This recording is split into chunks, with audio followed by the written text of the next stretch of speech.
The forgotten sister. Growing up, my parents treated me like a miracle. Every little thing I did was celebrated like it was the second coming of Christ. Got a B minus? Boom, dinner at my favorite restaurant. By the time I was 6, I was getting $35 a week in allowance. They plastered my face all over Facebook, bragging like I was their golden child. But I wasn't their only kid. I had a younger sister, Ava. She was 3 years younger, and in their eyes, a total failure. Some of their friends didn't even know she existed. That's how hard they tried to erase her. But the crazy part? Ava was better than me. Smarter, more athletic, more socially gifted, and none of it mattered. They didn't just ignore her. They punished her success. If she got too many compliments or outshined me, they'd force her to drop clubs, stop seeing friends, even tank her grades, just so I wouldn't feel bad. I saw what it did to her. Every time I looked into her eyes, she looked like she was about to cry. So when I was 8, I sat her down and made a pinky promise. From that day forward, I'd be the best big brother ever. And I meant it. Every time she brought home a good grade, I hyped her up. I used my allowance to buy her ice cream. I'd convince our parents to go to her games by pretending I wanted to go. When they ignored her wins, I clapped loud enough for both of us. I made sure she felt seen, loved. Our bond became unbreakable. But then tragedy hit. I came home after my first year of college, and my parents were throwing a huge bash for my 19th birthday. I told them I didn't want all that. I just wanted to see Ava. She was 16 now, still full of light, despite everything.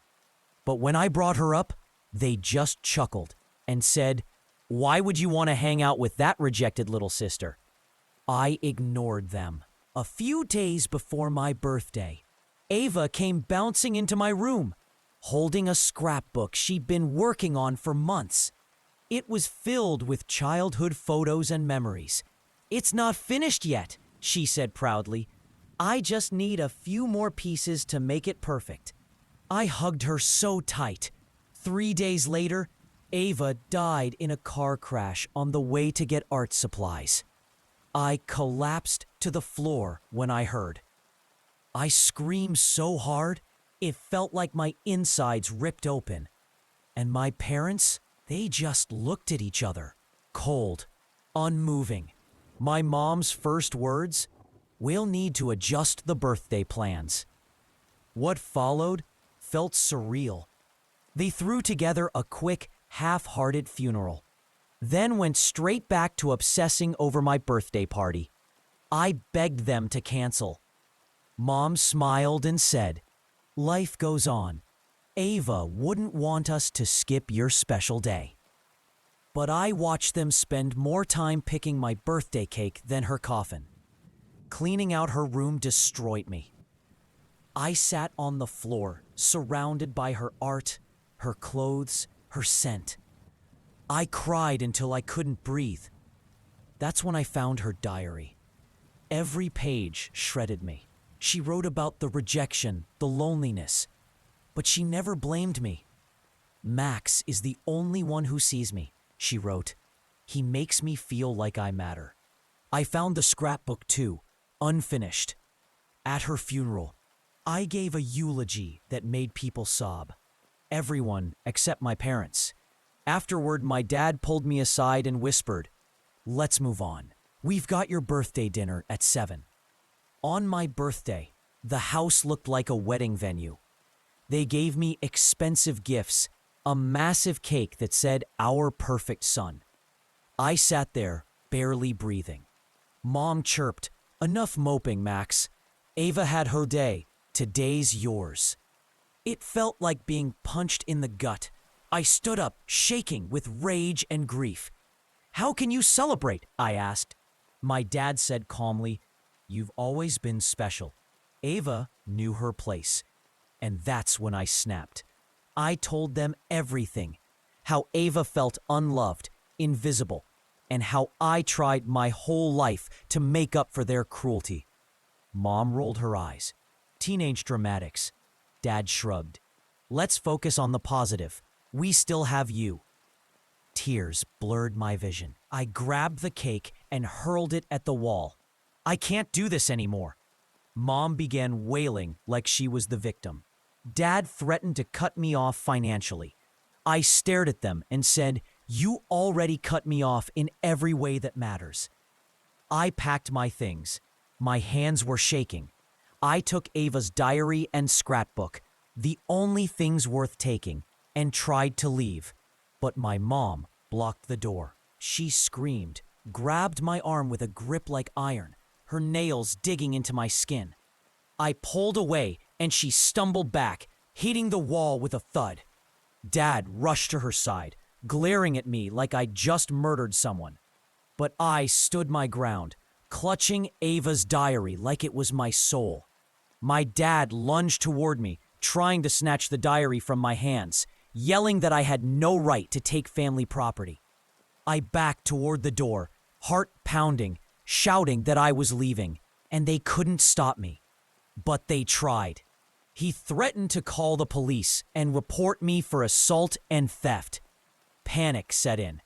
I couldn't let them take Ava's memories away from me too.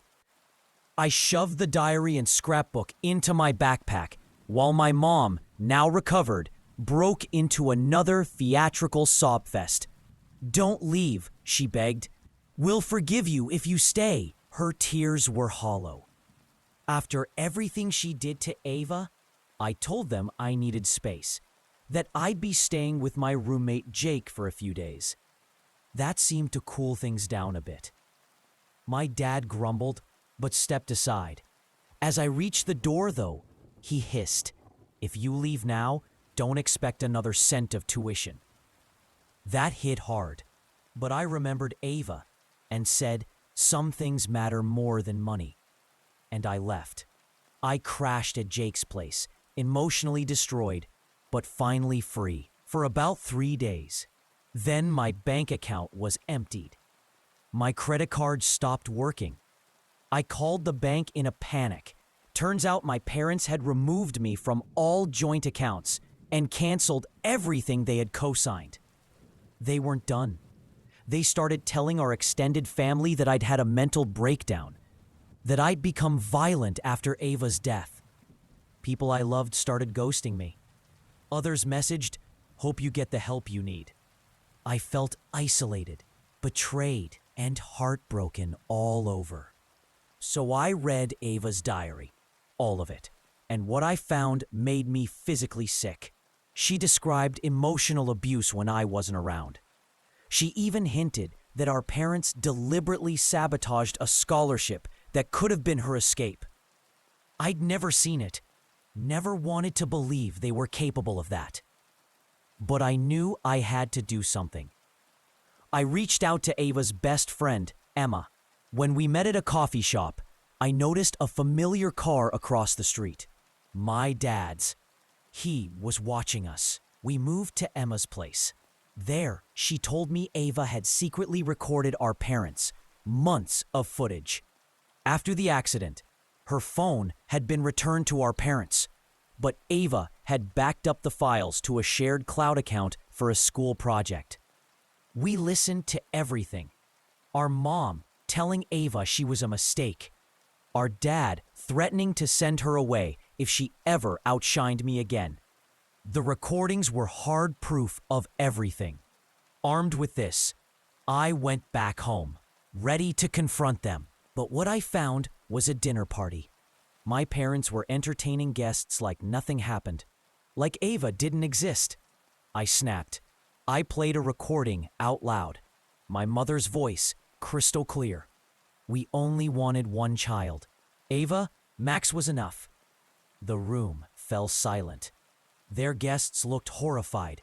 My parents panicked, claimed it was taken out of context, that Ava had manipulated the audio. But Aunt Susan, who had always been kind to Ava, stood up and asked them directly, "Did you treat her differently?" The room divided. Some guests left, others stayed, watching the chaos unfold. My dad pulled me into his study, offering money again if I just shut up. I refused. He changed tactics, threatened to sue me for defamation. I walked back out and showed Ava's scrapbook to Aunt Susan. She looked through it, through the photos, the art, the love. She saw what I'd seen, a girl who had never been seen. Then the shouting started. My dad tried to throw me out. Aunt Susan and her husband stood between us. And that's when it happened. My father screamed, "Fine, we never wanted her. Are you happy now?" Silence. His most loyal friends walked out. In the quiet that followed, I played more recordings. I laid bare every truth they tried to bury. Aunt Susan offered to help me with school, and I moved in with her. But when I went to collect more of Ava's stuff, I found they had packed her room into donation boxes. I tore through them, rescuing her drawings, her awards, pieces of her soul. We created a scholarship in her name. We held an art show at her school. But my parents tried to sue us again, this time for using family photos. So we rebuilt the tribute using photos and memories from Ava's friends, real ones. On what would have been her 17th birthday, we held a memorial. And I finally finished the scrapbook.